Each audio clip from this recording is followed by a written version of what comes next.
Hello සුබ දවසක් ළමයි ටික අද තවත් විභාග ගැටලු සාකච්ඡාවකින් ඔයගොල්ලෝම හම්බ වෙනවා 2018 A level වල පරමාණුක ව්‍යුහයේ MCQ ප්‍රශ්න සාකච්ඡාව තමයි මෙතනදී සිද්ධ කරන්නේ 2018 A level විභාගයේ MCQ ප්‍රශ්න තුනක් ඇවිල්ලා තියෙනවා පරමාණුක ව්‍යුහයේ ආශ්‍රිත දැනුම ඔස්සේ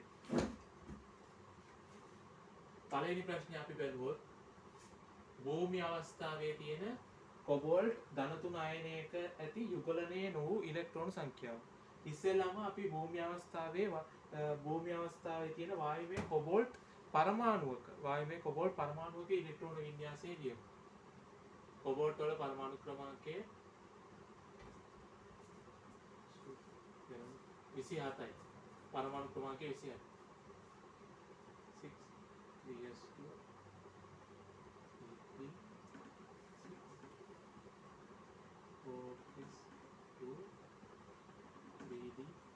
7 කොබෝල් ධන 3 අයනයේ නම් ඉලෙක්ට්‍රෝන වින්‍යාසය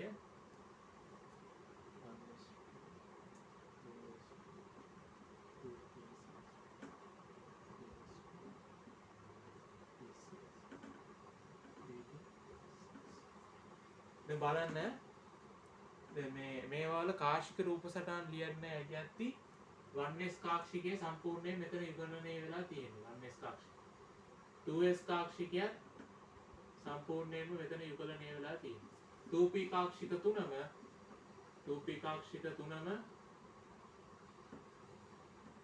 යුගලනය වෙලා තියෙනවා 3s කාක්ෂිකය යුගලනය වෙලා තියෙනවා 3p කාක්ෂිකය තුනම යුගලනය වෙලා තියෙනවා බලන්න මේ කොටු පිරෙව්වේ පෞලි බහිෂ්කාර මූලධර්මයේ කුන්ස් නීතිය ඒ ඔක්කොම සලකලා තමයි අපි මේවා පුරවගෙන ගියේ. හරිද? එක පරමාණු කාක්ෂිකයක තියෙන පුළුවන් උපරිම ඉලෙක්ට්‍රෝන සංඛ්‍යාව 2යි. ඒවායේ බැඳුම් එකිනෙකට ප්‍රතිවිරුද්ධ වෙනවා. මේක පෞලි බහිෂ්කාර මූලධර්මයේ නීතියක්. හුන්ස් නීතියෙන් කියන්නේ එක සමාන ශක්තියෙන් යුතු එකම උපශක්ති මට්ටමේ තියෙන පිරිවුණු කාක්ෂික වලට ඉලෙක්ට්‍රෝන පිවිරෙන්නේ ඒවායේ බැඳුම් සමාන්තර පරිදි වියුක්ම ඉලෙක්ට්‍රෝන සංඛ්‍යාව උපරිම වන පරිදි පිරි ඉන් අනතුර ප්‍රතිවිරුද්ධ දිශාවට පීඩන පරිදි යුගලනය වීම සිද්ධ වෙනවා. දැන් 3p කාක්ෂික තුන මම පිරවපු විදිය හරි අවධානයෙන් බැලුවොත් ඕගොල්ලන්ට තේරෙනවා මේ වියුක්ම ඉලෙක්ට්‍රෝන සංඛ්‍යාව උපරිම වන පරිදි වියුක්ම ඉලෙක්ට්‍රෝන තුන පුරවලා ඊට පස්සේ තමයි මම මේ බැඳුම් ප්‍රතිවිරුද්ධ කිරීම සිද්ධ කරේ. ඒක හුන්ස් නීතියට අනුව සිද්ධ කරන දෙයක්. දැන් 3D කාක්ෂිකය ගත්තොත් 3D කාක්ෂික පහක් තියෙනවානේ තුන්වෙනි ආවර්තයේ 3D කාක්ෂික පහක් තියෙනවා මේ කාක්ෂික පහේම යුග්ම ඉලෙක්ට්‍රෝන සංඛ්‍යාව උපරිම වන පරිදි පළවෙනි පහ පුරවගත්තා. දැන් 3D 6ක් නේ තියෙන්නේ. ඒ කියන්නේ ඉතිරි ඉලෙක්ට්‍රෝනය මෙන්න මේ බැඳුම් ප්‍රතිවිරුද්ධ පරිදි එක පරමාණු කාක්ෂිකයකට දාගත්තා. එතකොට දැන් මෙතන අහන්නේ යුගලනයේ නොවු ඉලෙක්ට්‍රෝන සංඛ්‍යාව කීයද කියලා. වායුවේ කොබෝල් ධන 3 අයනයේ යුගලනයේ නොවු ඉලෙක්ට්‍රෝන සංඛ්‍යාව කීයද කියලා. ඒ කියන්නේ වියුග්ම ඉලෙක්ට්‍රෝන සංඛ්‍යාව කීයද කියලා නේ. වියුග්ම ඉලෙක්ට්‍රෝන සංඛ්‍යාව. වියුග්ම ඉලෙක්ට්‍රෝන සංඛ්‍යාව 4යි. වියුග්ම ඉලෙක්ට්‍රෝන සංඛ්‍යාව 4යි. MCQ වල 4 වෙනි උත්තරේ. MCQ වල 4 වෙනි පළවෙනි MCQ එකට 4 වෙනි උත්තරේ තමයි ඒක 4. හරිනේ? මේක මකනවා.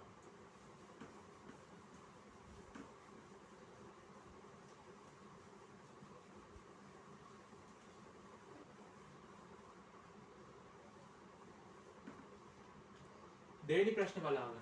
දෙවෙනි MCQ එක. දෙවෙනි MCQ එක අපි බැලුවොත් පරමාණුක පරමාණු කාක්ෂිකයක හැඩය ආශ්‍රිත වන්නේ කුමන ක්වොන්ටම් අංකද කියලා තමයි මේ ප්‍රශ්නේ අහන්නේ. එතනදී අපි තේරුම් ගන්න ඕන දෙයක් තමයි පරමාණුක පරමාණු කාක්ෂිකය නිරූපණය කරන ක්වොන්ටම් අංකය වෙන්නේ චුම්බක ක්වොන්ටම් අංකය. ඒ නිසා පරමාණු කාක්ෂිකයේ හැඩය මොකද්ද කියලා දැනගන්න කලින් පරමාණු කාක්ෂිකය මොකද්ද කියලා දැනගන්න එපයි. ඒ නිසා චුම්බක ක්වොන්ටම් අංකය අනිවාර්යයෙන්ම ඕන වෙනවා.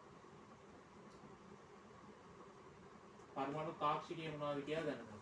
ඊට පස්සේ පරමාණු කාක්ෂිකයක හැඩය යම් ප්‍රමාණයක හැඩය ගෝලාකාරද ඩම්බෙලාකාරද ඍත ඩම්බෙලාකාරද කියන එක තේරුම් ගන්න.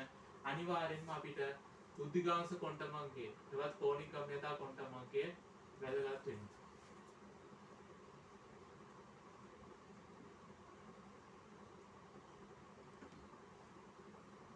බුද්ධිගාංශ ක්වොන්ටම් අංකය එල්වලාගේ වැදගත්. ඒ නිසා පරමාණු කාක්ෂිකයක හැඩය ආශ්‍රිත වන්නේ කුමන ක්වොන්ටම් අංකය කුමන ක්වොන්ටම් අංකද? ඒ කියන්නේ මොන ක්වොන්ටම් අංකයේද නම් පරමාණු කාක්ෂිකයක හැඩය ආශ්‍රිත වන්නේ L සහ M වෙයි.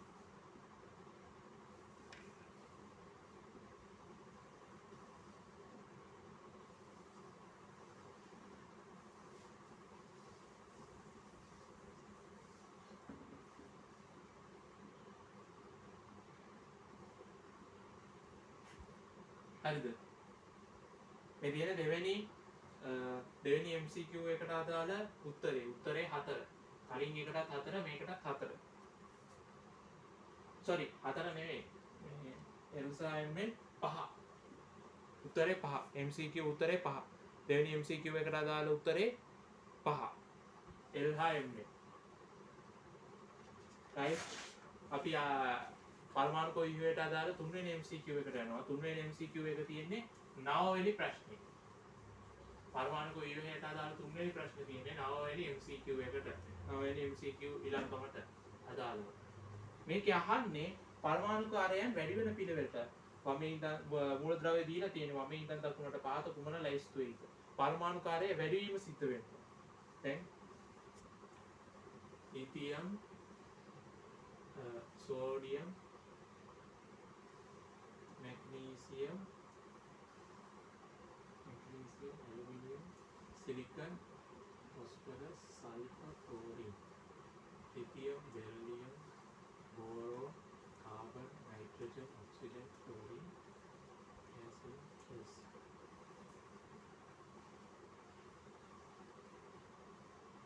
පළවෙනි උත්තරේ හරිද කියලා බලමු. ලිතියම්ට වඩා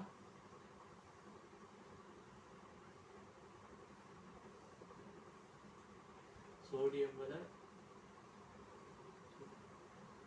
ආවර්තයක වමේ ඉඳන් දකුණට යද්දී ආරය අඩුවීම සිද්ධ වෙනවා. හරිද? ආවර්තයක වමේ ඉඳන් දකුණට යද්දී න්‍යෂ්ටික ආකර්ෂණ බලය එකක එක බැගින් වැඩි වෙනවා. දිවාරකාචරණයේ නියතව තියෙනවා. ඒ නිසා සඵල න්‍යෂ්ටික ආකර්ෂණය වැඩි වෙලා ආවර්තයක වමේ ඉඳන් දකුණට සඵල න්‍යෂ්ටික ආකර්ෂණ බලය වැඩි වෙලා පරමාණුකාරය අඩු වෙනවා. ලිතියම්ට පස්සේ සෝඩියම් වල වැඩි වෙනවා. සෝඩියම් වලට වඩා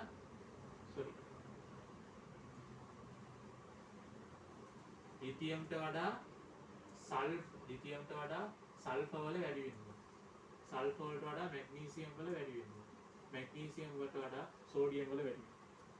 ඒ නිසා පළවෙනි MCQ එක වැරදි. දෙවෙනි MCQ එක ගමු. Carbon, silicon, sulphur, chlorine. Carbon පරමාණුකාරය අඩුම. ක්ලෝරින් ඊට වඩා වැඩි. සිලිකන්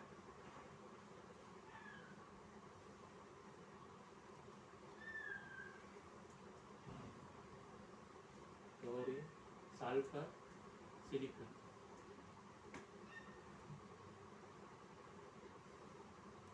මේ MCQ එකත් වැරදි. තුන්වෙනි MCQ එක බලමු. Boron carbon nitrogen phosphorus phosphorus වල තමයි වැඩිම. ඊට පස්සේ බෝරෝන් අඩුම වෙන්නේ නයිට්‍රජන් වල. කාබන් වල ඊට පස්සේ තමයි බෝරෝන් වල. නෑ අඩුම නයිට්‍රජන් වල, කාබන් වල, බෝරෝන් වල ඊට පස්සේ වැඩි. ඊට පස්සේ වැඩි වෙන්නේ phosphorus වල. ඒ නිසා මේකේ අණුපිරිවෙල වැරදි.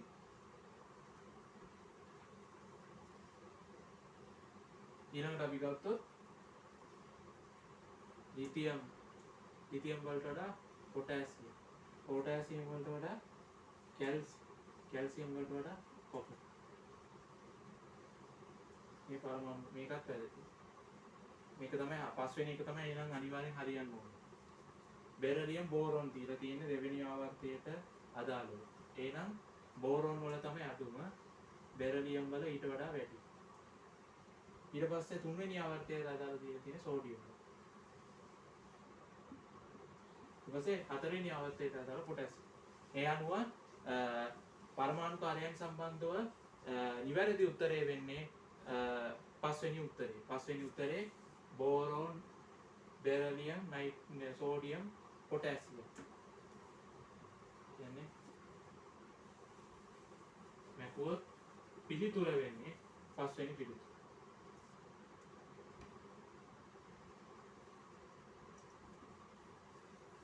Boron, beryllium, sodium, potassium.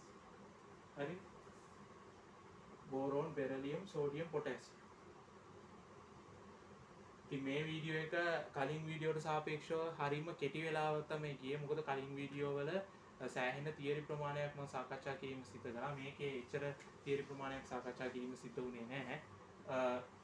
ඒ අනුව මම හිතනවා ඔයගොල්ලෝ මේකට මේ 2018 A level ප්‍රශ්නෙට A level වල පරමාණුක ව්‍යවහයට අදාළ තියෙන තියරි කරුණු ටිකත් මේ උත්තර ටික MCQ ටික කරගන්න ඕන විදිහත් ඔයගොල්ලෝ මේ වීඩියෝ එකකින් හරියට තේරුම් ගත්ත කියලා මම විශ්වාස කරනවා. තව වීඩියෝ එකකින් තව දවසකින් තව වීඩියෝ එකකින් ඔයගොල්ලෝම හමු වෙනකන් මේ ඔබකින් සමු ගන්න මම රුමේෂ් සර්.